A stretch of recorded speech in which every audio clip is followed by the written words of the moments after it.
The Chargers 2025 rookie class has been balling out, and Joe Hortiz is showing he's already one of the best drafting GMs.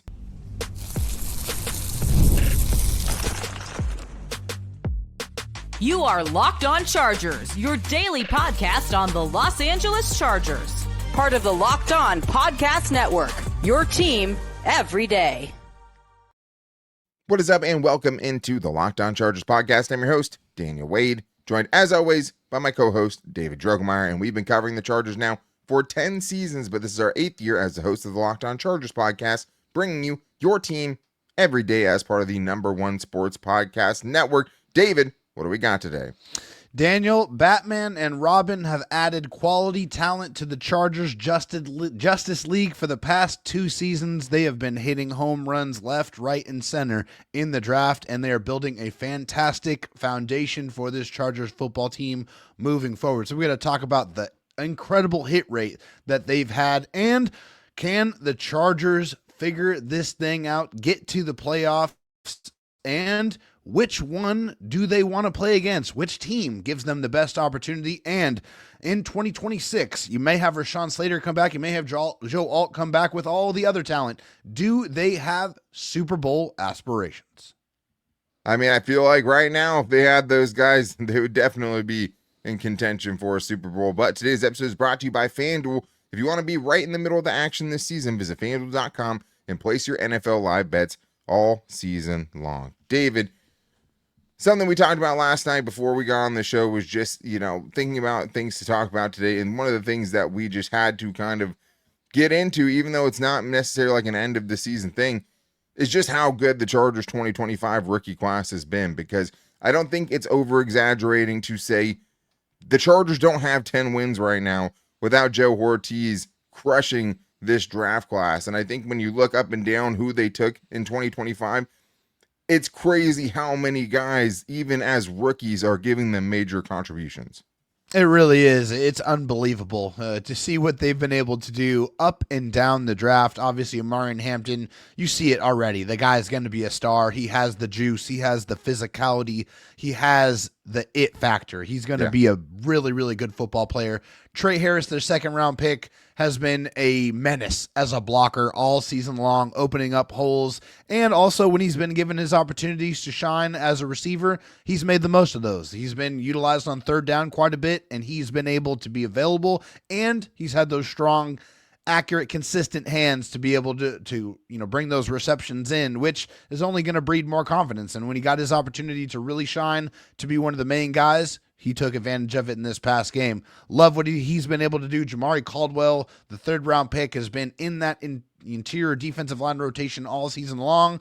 A guy is just as big as a house, very, very hard to move, a guy that occupies double teams, does the dirty work.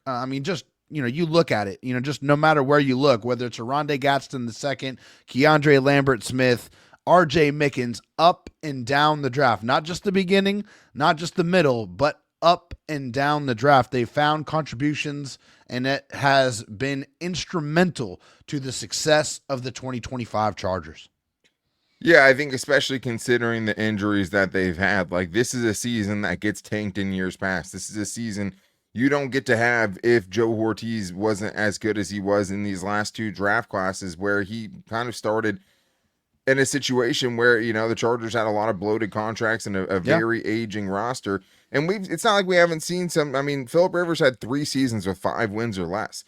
We've seen seasons go sideways, right? The only season Justin Herbert has like that is when he broke fingers on both hands and couldn't play over the last 4 games. But I think the other part of it is just, we already know they drafted a star in Oronde Gadsden who, already holds receiving records for the position at, for receptions already. And I just 3 games left. 3 games left. Yeah. And I think that's the other really impressive thing is not just who they're drafting or which guys are contributing. It's like so many of these guys are later picks. It's not like they just have been loaded up with first and second round picks. And the most impressive part is probably just the hits on day 3 that you have, because we know what, Tarheeb still was able to do. Cam Hart as a day 3 pick, Kamani Vidal we've talked about. But this year, even in their first years, right, you have Oronde Gadsden, who is, already just one of the best tight ends in the NFL. He's 3rd in yards per catch amongst all NFL tight ends. He's 5th in contested catch percentage out of all players that have at least 7 contested targets, 71.4%. I mean, he's 10th in yards amongst all tight ends and 5th amongst all rookie players this year. He's been getting it done. Excellent. And it just doesn't look like he's going to slow down. And them getting him back involved last week was the best parts of their offense. But another one, RJ Mickens, right? Like he stepped in, has started for this team already, had Tony Jefferson as a healthy scratch because of the confidence that they had in RJ Mickens. And he's played really great.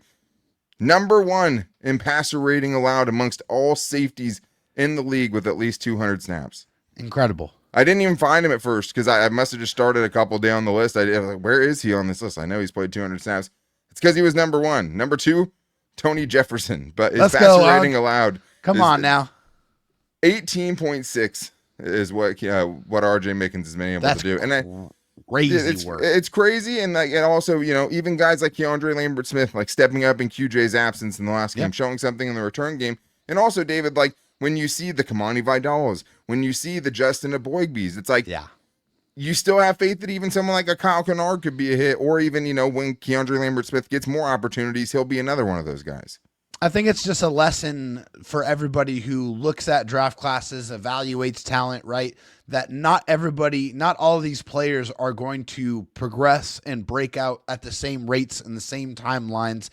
Sometimes it takes a little bit for these players to click. Maybe it's a different voice. Maybe it's a different coach. Maybe it's a different technique, whatever. I mean, all of those things, or it's just them taking ownership over their own development, right? I mean, we know last year with those exit interviews, they were given all specific instructions and things that they needed to work on and get better at. Justin Aboigbe took that personally. He made some very impressive and important improvements to his game and his body, and we saw it reap the benefits. Saw him reap the benefits of it this year with multiple sacks on the interior when he was a healthy scratch pretty much the entire year last year. That is true development. Kamani Vidal starting off hot with a receiving touchdown and then not really seeing much of what his potential was after that. This year, 3 multi-home 100+ yard games for him. He has been a huge part of this offense with Omarion Hampton being out. Like, without him, imagine where this rushing offense would be. Imagine where this offense would be without his contributions. Like, just, you can't quit on guys. They all progress at different rates, and they are showing that they can find guys that not only can contribute now, but they can continue to develop and try to extract the best out of them. Yeah, and I mean, just overall, back-to-back unreal classes.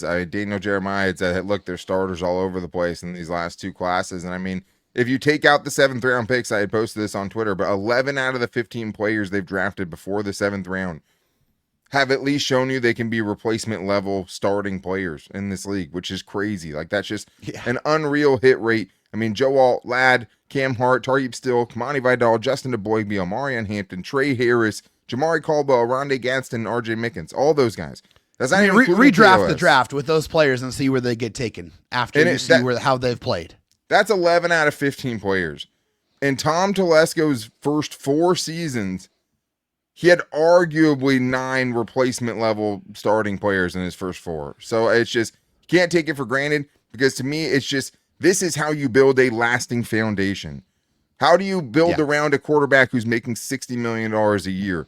You get young, cheap talent around them, and then you develop. So as many, flaws as Joe Hortiz has had as far as what he hasn't addressed, they're going best player available in these drafts, and they're getting a lot of hits, way, way higher than most teams.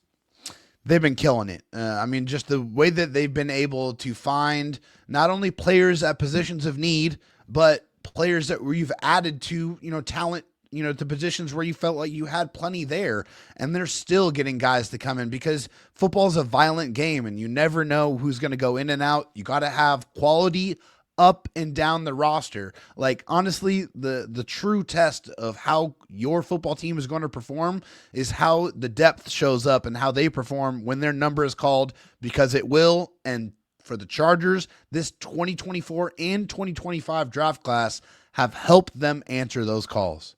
And let's be honest, they just needed a huge infusion of youthful talent and cheap talent on this roster. And they've done that in spades. You know, they needed obviously invest those resources in the offensive line. They haven't done a good enough job of that.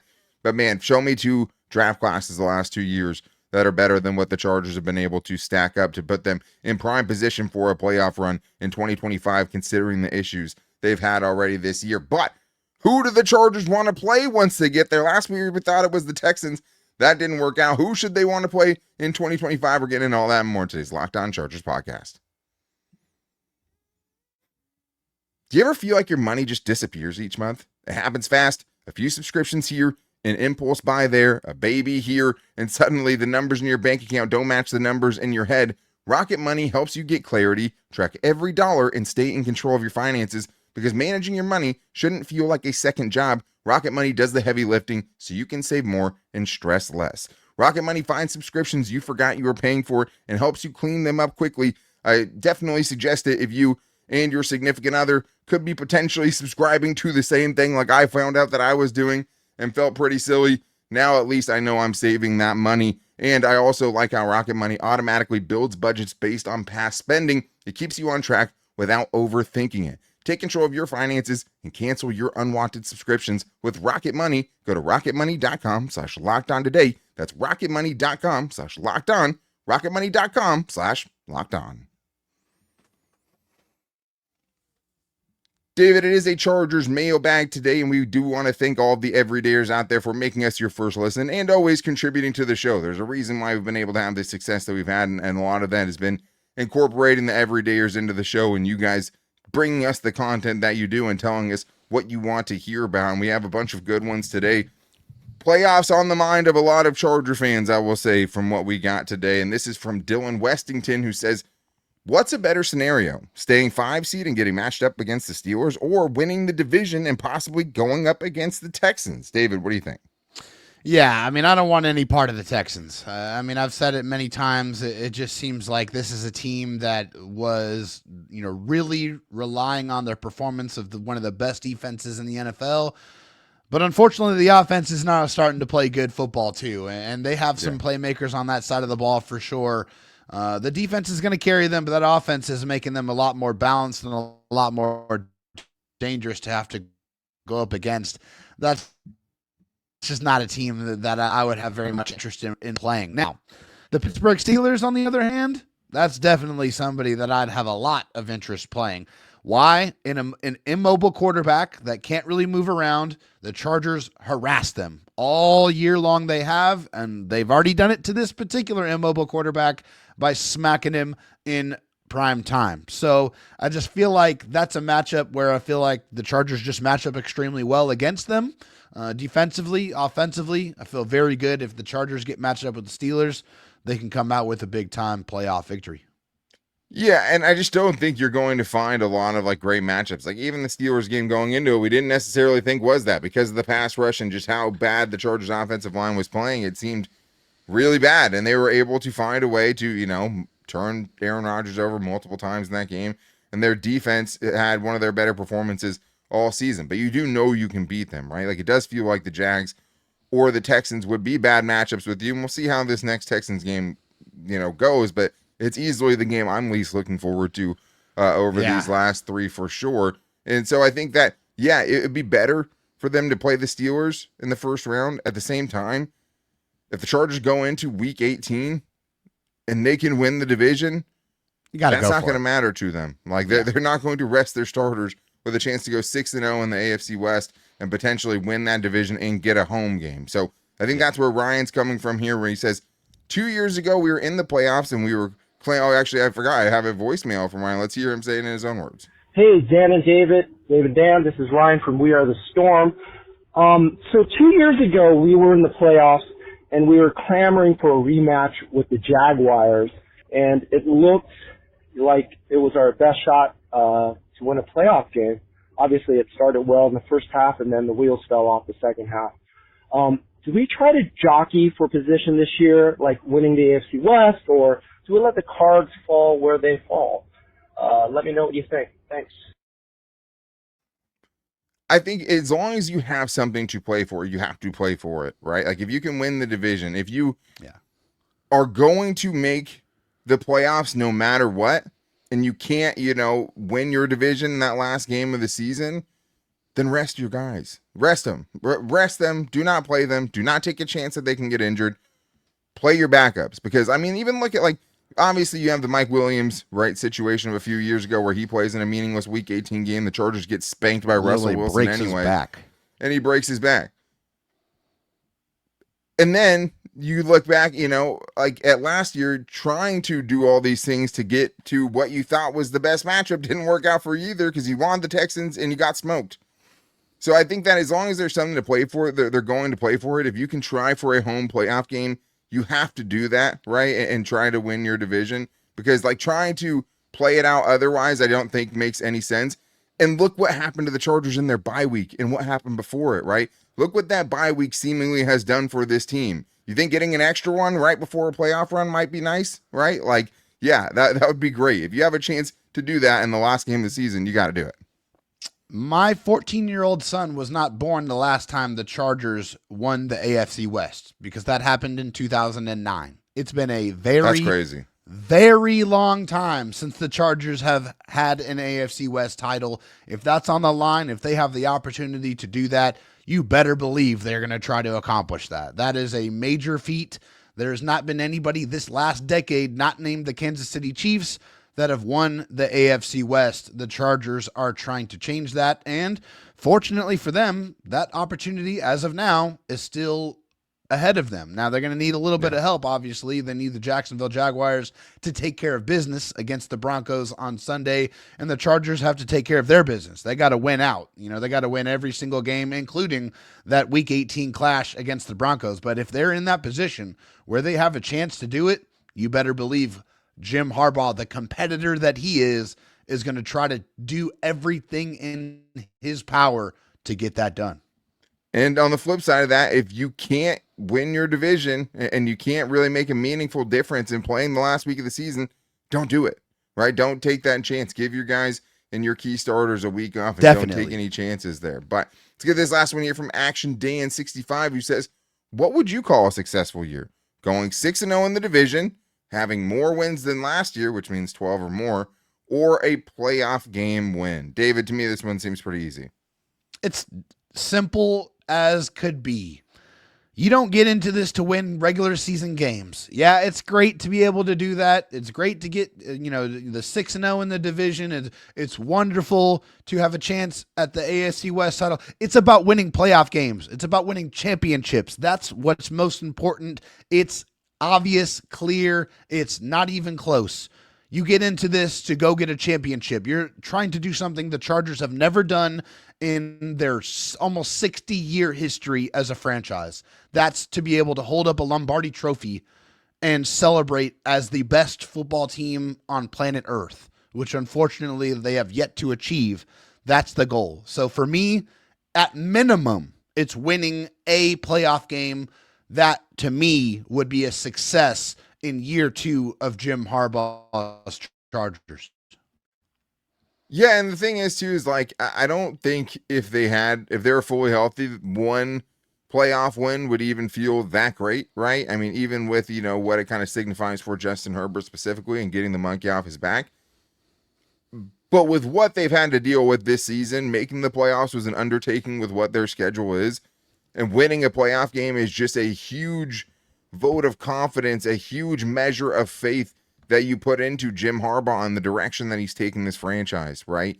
First year, you make the playoffs, you lose. Second year, you get Justin Herbert his first playoff win in 3 chances, and then see what happens after that. The AFC is pretty wide open, and I think that, if you win the division, and if you're 6-0 in the division, that's awesome. If you get 12 wins, considering how much worse off injury-wise you've been this year, that's still impressive. But all that stuff feels way worse if you do it and then go lose a playoff game, because the same narratives are going to be spounded out about Justin Herbert with a team that has very similar issues to what got them bounced from the playoffs last time. But more than that, it's just a sense of belief. Back-to-back playoff appearances, making legitimate progress. But man, David, this year of all years, the AFC is wide open. I wish they had those guys. But I think if they can get a playoff win, it's going to make a lot of things feel a lot better, even if they don't end up winning the whole thing. But we still have more to get into, including if the Chargers, given how well these rookies have played, given they could be getting some guys back, could be Super Bowl favorites in 2026. We're getting into all that and more on today's Locked On Chargers podcast.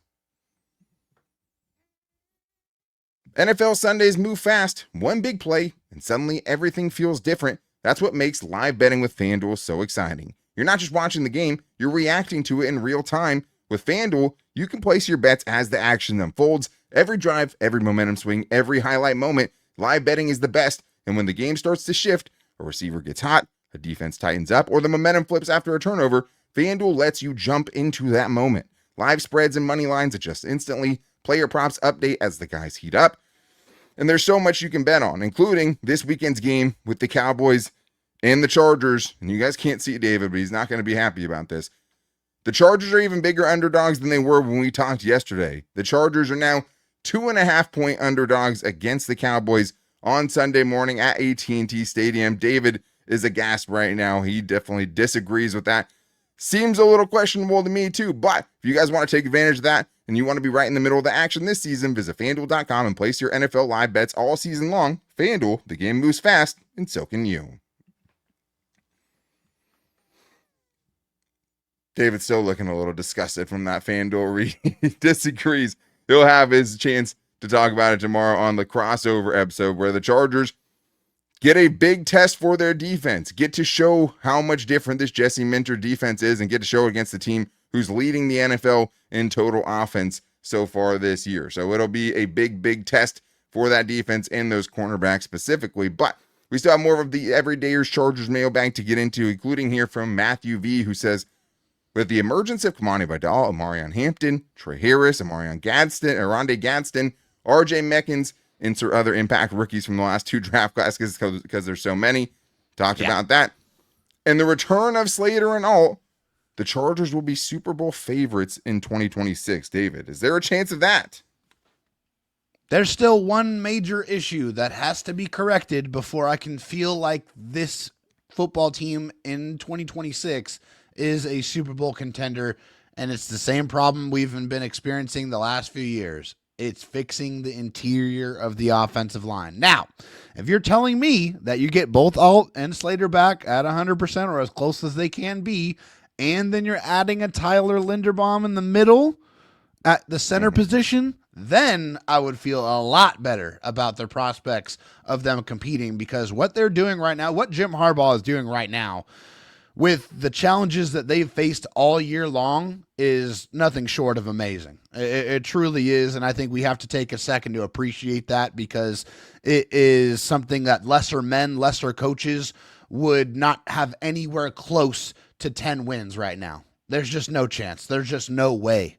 And so there's a great amount of talent. I love that they have a young nucleus of players that are going to help push the Chargers even, push that window even further into the future. I love that, but still have some things they need to shore up, and they got plenty of money to be able to do that. They have another draft where they can have Joe Hortiz continue to knock it out of the park. Still some things to do, but they're close. They're definitely close, and I love where they're going. The direction, obviously heading in the right place.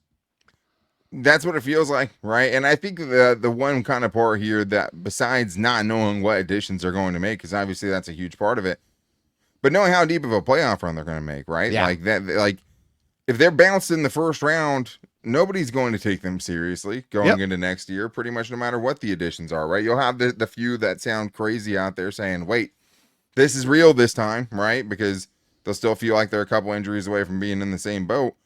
At the same time, we also have to see what they do on the interior of the offensive line. I mean, you're talking about Tyler Linderbaum. That's good. Like, you're going to go into this offseason with the same exact thought process that all the fans had last offseason, which is I want at least 2 of the 3 of those spots upgraded in a big way. And the other part of it is, David, like, because of the way that they've been playing things and trying to get their cap in a healthier spot, it's a lot of one-year deals, which means a lot of contracts you have to decide on, and a lot of important players you have heading into free agency, like a Khalil Mack, like an Odafe Owe, right? 3 of your starting offensive linemen right now, Trey Pipkins, Jamari Sawyer, Zion Johnson, all heading into free agency. Bradley Bozeman and Mekhi Becton are back. That doesn't make you feel any better at this moment right now. even though, Bozeman's had 2 of his best 3 games over the last 3. So I'm going to try to be, cautiously optimistic about that. Well, still remembering, what has happened so far. Yeah, I think a lot has to happen. But yeah, it feels like if they can have one more draft class, like the 2 that they just had before that, even though they only have 5 picks, I assume we're going to be seeing some trading back, which doesn't make you nearly as afraid when you have a team who's sitting on 3rd and 5th and 6th round picks at the rate that they have been. So yeah, I think they're definitely going to be in that conversation, and that's give me an extra 5th round pick for sure. That's kind of always what we thought, man. We always thought it was going to be 2026, when this team should be legitimately contending for a Super Bowl. And it feels like right now they're on pace for that. Now, would you like to see a couple playoff wins, to see some proof of concept that it without works? a doubt? Sure. We haven't gotten that in 1 year. We'll see what happens this year. But yeah, that you have another draft like that, man. They've already fielded basically half a team of starting players with the 2 draft classes they've had so far. It's amazing. 11 starting guys, pretty much, not including KOS. So, yeah, I think they very much will. They won't be the favorites. It's probably going to be someone who wins the Super Bowl or is in the Super Bowl is probably going to be the favorite. But yeah, they're going to be in the conversation for me at least. If they can have another good draft class like the one they had this year, and obviously fix the interior of the offensive line. But let's get to this one from Brian Altman, who says, "Do you expect any major coaching changes next season? If not, do you think Harbaugh's loyalty is going to start to become problematic for the team?" Dave, we've had similar conversations to this. Do you see a big change for them on the horizon? Yeah, I think for me, it leans more on the defensive side of things. It just feels like as the performances continue to stack up for Jesse Minter and his defense, like the opportunities both at the pro level and the college level, his old team is that he played for or he coached for in Michigan is looking for another head coach. Who knows if Jesse Minter might be at that potential opportunity, right? So I do feel like if there's a guy that I feel very comfortable stepping into that defensive coordinator role in Steve Clinkscale. You look at his secondary, the way that they performed, the corners, the safeties, everybody back there being so extremely well coached, no matter if they've been here the entire offseason or where they've been signed off the street.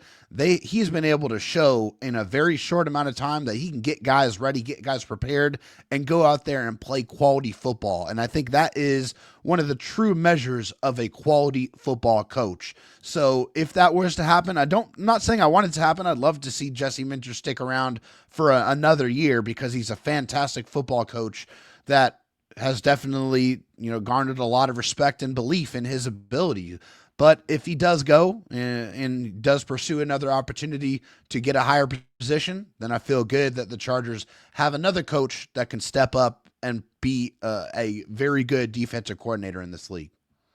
I agree with you. I think he was more talking about the Chargers firing coaches, but I think that might be the more likely of a coaching change if it's going to happen, because he's talking about Harbaugh's loyalty, being too loyal to guys. He can be as loyal as he wants to Jesse Minter, give him as much money as he wants if he can stay. But I don't see it. We've talked a little bit about it before. To me, now that they're right on the doorstep of a playoff appearance with this situation that they've had, missing both their tackles, it just feels like when you're talking about a GM that said, we got 11 wins, right? Like, winning is the most important thing. It feels like the winning, even if it's in spite of the problems they have offensively and Greg Roman's lack of ingenuity, it's not going to happen. And we've saw John Harbaugh fire Greg Roman, right?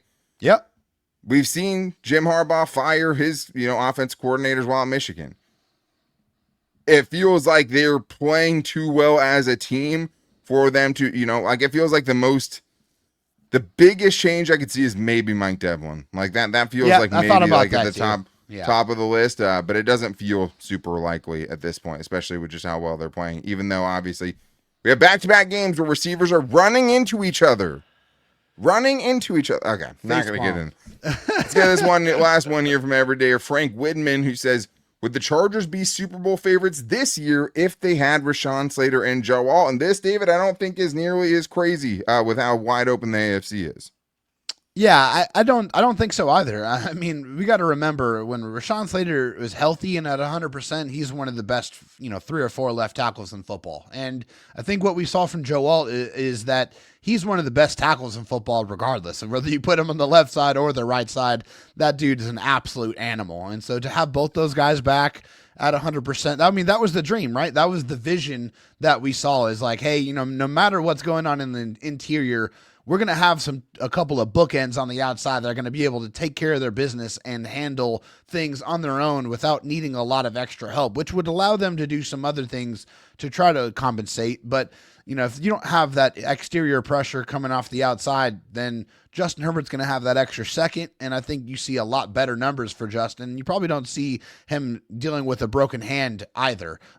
You're probably not going to have to run as much, which is what he's kind of had to do out of necessity because of the injuries across the offensive line. But if you have both those guys, then yeah, I do feel like, the way that the AFC is shaken out so far with where the Chargers are at, despite those injuries, I don't see how you could see it any other way. Yeah, I think it definitely at least puts them on the top tier, right? With the Broncos and the Bills and whoever you think should be there, because every team has questions at this point. Bo Nix is a question. The Bills defense is a question. Drake May in his first playoff is a question. Like, everyone has their question. Everyone has their flaws. But, man, I would be lying to you if there aren't nights I'm staying up late thinking, man, if the Chargers in this year with potentially no Patrick Mahomes, no Joe Burrow, and no Lamar Jackson potentially, right, they could still take that division over. But that's the year you lose your tackles and don't have a legitimate shot, because it feels like if they had them, they would be absolutely primed to make a deep playoff run in 2025. And that's just the reality of it. But that's going to wrap things up for today's show. Make sure you guys are back here tomorrow, because it is a Locked On crossover Thursday. Locked On Chargers, Locked On Cowboys. And the biggest story is, can Jesse Minter's defense really prove it against one of the top offenses in the league? And I'm excited to see how it all goes down. So make sure you guys are back here for that, because it should be a great one. Make sure you're following and subscribing on Locked On Chargers YouTube channel and listening wherever you get your podcast from. And also, if you need a last minute gift idea for someone, or to tell someone to get for you, I have something for you. You can ask for Everydayer Club, ad-free episodes of this show, and exclusive Discord server access, and more. Subscriptions can be gifted through LockedOnChargers.supercast.com. For those of you we send the first video to, and I can actually have the Locked On Podcast Network help you out. And if you tag them and show them that you're in the Everydayer Club, they will hook you up. It's something that's obviously new. We're trying to get it going just a little bit extra for the Everydayers if you want something more than the 5 shows a week that we're putting out, because that's never going to change. But make sure you guys are back here tomorrow for Crossover Thursday. I'm excited for it, but we'll see you then. Until then, take it easy and go Bolts.